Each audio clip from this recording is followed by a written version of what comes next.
waaqayyoon amanachu amma dhumaat amma ta'e amanattee dhaabu sirreera jechuuti amma dhumaat amanachu amantiin amma dhumaat amanachu amma dhumaat ila Daani'el boqonnaa 3 keessatti maal jedha waa'ee namoota sadan sana warriyoota Daani'el warra turanii Shadraq Mishaq fi Abednego maqaan isaanii erga warra Baabiloon gaddaratanii jechuudha isaan kana maal jedhe mootiin biyya sana imeejii warqeerraa yookaan immoo fakkii warqee siidaa dhaabeetu asii ol dhundhumee 60 kan dheeratu jira asii achi dhundhuma 6 kan bal'atu kana dhaabee namni hundumtu akka itti sagadu jedhee seera baasee jedhe afaan kamiinuu kan dubbatu jedhe sanyii kamii keessaa kan dhufe hundumtu guddaanis xinnaanis gaafa fiinoo fi sagalee maseenqoo sagalee kiraaraa dhaga'u kana gaafa dhaga'u hundumtu gad jedhee kufee maal godhe hasagadu jedhe seera kanatu bahe seerri kun cimsamee dhaabbate amartii mootichaatiin jabaatee dhaabate hundumtu gaafa sagalee sana dhaga'u dhaqee fuulaan kufee maal godhe ture hin sagada ture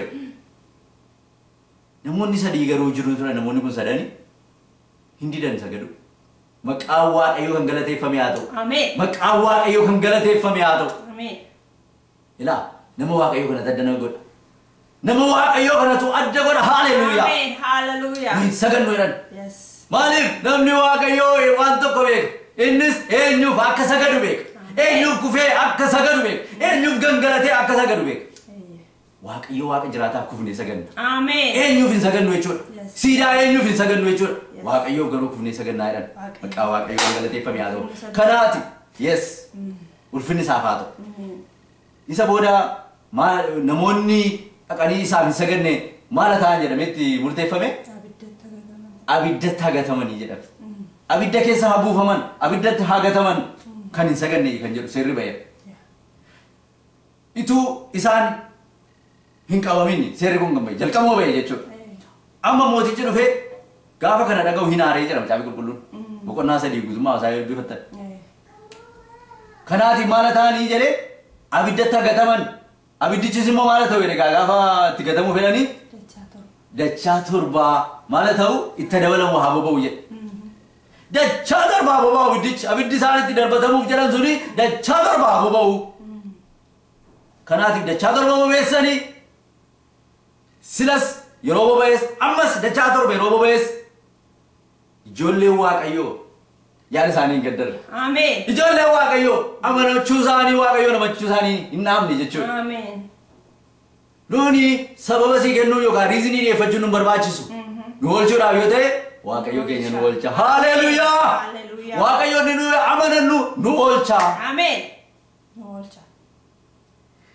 inni nu oolcha harka kee keessaa nu baasa yommuuti sababii si dhiyeessuun yookaan riizinii si dhiyeessuun nu barbaachisu nun maaliif inni sa amananni beekna jedhama ameen inni nu amanannu waaqayyo waaqa amanamaadha haleluuyaa kanaaf yaada isaanii gaddarre amma du'aatti amanatan amma dhumaatti amma abidda sanatti dhaqanii darbatamanitti amanatan ameen maqaa waaqayyoon galateeffame haa ta'u dachaa torba bobeessanii yeroo dhaqanitti darbachuuf jedhanii hidhamanii yeroo itti darbachuuf jedhamanii warri isaaniin abiddatti darbatanii asumatti gubatan ameen kan nama dhibutu jira yaada isaanii gaddarre abiddattis darbatamanii haleluuyaa haleluuyaa hin sagannaa nu dhiisaa gaanyen hin sagannu nu waaqayyo waaqa jiraataa dhufaaf saganna haleluuyaa abidda keessa buufaman abiddatti gaafa darbatamanii mootichi gurguddoota isaa wajjin taa'ee daachuudhaaf achi jira ture gubachuu ijoollee waaqayyoo baduu ijoollee waaqayyoo dhabamuu ijoollee waaqayyoo garuu hin dhabamne yookaan gooftaan galateeffame haa ta'u ameen haleluuyaa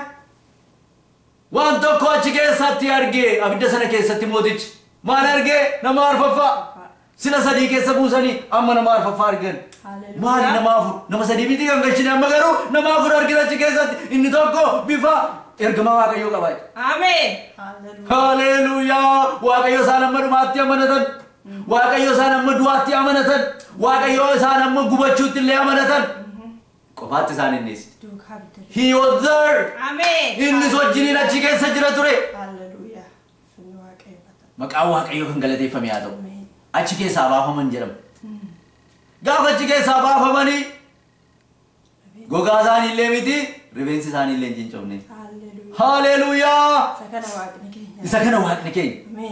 Ilaa waan tokkotu jiru yeroo achi keessaa ba'an isaanii sila maal ture hidhamanii darbataman amma gaafa ba'anii hidhaan isaanii irra jiru. Haleluuyaa. Ameen.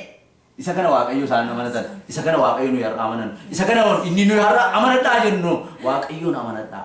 Waaqayyo iddoo amanamaadhaa iddoo kakuudhaan nama gaayoo. Ameen. Waaqayyo nama oolcha nama baasa maqaa waaqayyoon galateeffamee haa ta'u yoo amanatan amma dhumaatti amanadhaa. Amma dhumaatti amanadhaa. Ofii isaaniif bahuu duwwaa miti. Waaqayyo waaqa jiraataa ulfina kennisiisan. Ameen. Mootiin suni inni sila waaqayyo irratti geesse. Waaqayyo irratti geessuudha. Saba waaqayyo bidda keessa buusuunsaa inni sila waaqayyo irratti geesse. Ammoo waaqayyo ulfina akka kennamu labsiillee baase. Ameen. Ofii isaafis waaqayyoon jajjate. Gaafa waaqayyoon amanannee amma dhumaatti adeemnu hin oolla, hin ceenaa, lafa kakuu keenyaa hin geenyaa.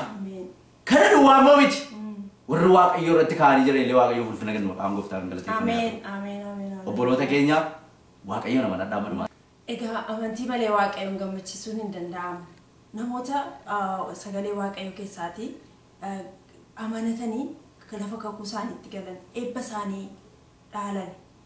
Namoonni warri kaan garuu eebba isaaniitu hin argatin hafan sababii amantii dhabuudhaan. Obboloota keenyaa irraa kan nuun isin jajjabeessinu akka amma dhumaatti waaqayyoon amanattanii lafa kakuu keessanii geessan kan waaqayyo isinitti dubbate kan waaqayyo isiniif kakate in raawwatama garuu nuun amantii qabaachuutu nurra jira. Amantii keessaniin akka jajjabaattanii amantiidhaan waaqayyo wajjiniin waaqayyo isa amanamaa ta'e waaqayyo isa danda'a ta'e waaqayyo isa waan hundumaa gochuu danda'u amanattanii waaqayyo gatii amanamaa ta'e amanachuutu nurra jira. Maaliif waaqayyo amanamaadha waan ta'eef waan dubbate raawwachuuf waan jedhe waan kakate raawwachuuf waaqayyo amanamaadha. Jireenya keenya keessatti waan baay'ee waaqayyo nuuf godheera. Bara keenya darbe keessatti waaqayyo waan baay'ee nuuf godheera. Akkuma namoota kana akkuma isaaniin garbummaa jalaa baasee galaana diimaa ceesisee waan baay'ee jireenya isaanii keessatti agarsiisaa deeme waaqayyo har'a nuunis akkuma kana haaluma akkasiitiin nu geggeessaa jira. Nuunis isa kaleessaa yaadachaa amantiin keenya jabaachaa gara fuulduraatti adeemuu nurreera. Maaliif haala naannoo keenyaa ilaallee waan amantii nama abdii nama kutachiisu waan amantii nama laaffisu baay'eetu jira. Isa tun ta'in garuu kan nuun ilaaluu qabnu waaqayyo isa jabaa ta'e, isa jiraataa ta'e, isa danda'a ta'e, isa hundumaa gochuu danda'u. Waaqayyoon yoo ilaalle garuu ceenee lafa kakuu keenyaa gallee lafa kakuu keenyaati eebba waaqayyo nu qopheesse bira ga'uu dandeenya. Waaqayyo gooftaan amantii kanatti akka jabaannuuf nu haa gargaaru. Waaqayyoon amananne malee homaa tokko gochuu hin dandeenyu. Waaqayyoon kan gammachiisnu yoo isatti amanne qofa. Kanaaf waaqayyoon amanadhaa. Waaqayyo gooftaan isin haa eebbisu nagaa waaqayyootiin.